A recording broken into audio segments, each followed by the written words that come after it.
ఎప్పుడైనా ఆలోచించారా టెస్ట్ క్రికెట్లో మాత్రమే రెడ్ బాల్ ఎందుకు ఉపయోగిస్తారో, వైట్ బాల్ లేదా పింక్ బాల్ ఎందుకు కాదో?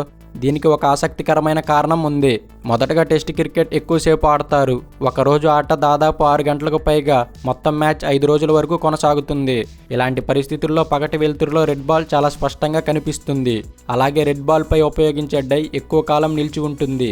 అందువల్ల బాల్ తన రంగును, సీమ్ను ఎక్కువసేపు కోల్పోదు. దీంతో ఫాస్ట్ బౌలర్స్కి చాలా ఓవర్ల వరకు స్వింగ్ మరియు సీమ్ మూమెంట్ లభిస్తుంది.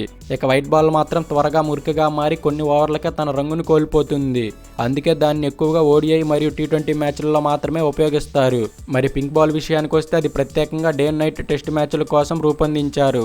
రాత్రి ఫ్లడ్ లైట్స్ కింద రెడ్ బాల్ సరిగ్గా కనిపించదు కాబట్టి ఆటగాళ్లు మరియు ప్రేక్షకులు స్పష్టంగా కనిపించేలా పింక్ బాల్ని ఉపయోగిస్తున్నారు. అంటే పగటి సమయంలో ఎక్కువసేపు స్పష్టంగా కనిపించటం, ఎక్కువ కాలం స్వింగ్ మరియు సీమ్ మూమెంట్ ఇవ్వడం వల్లే టెస్ట్ క్రికెట్లో రెడ్ బాల్ను ఉపయోగిస్తారు.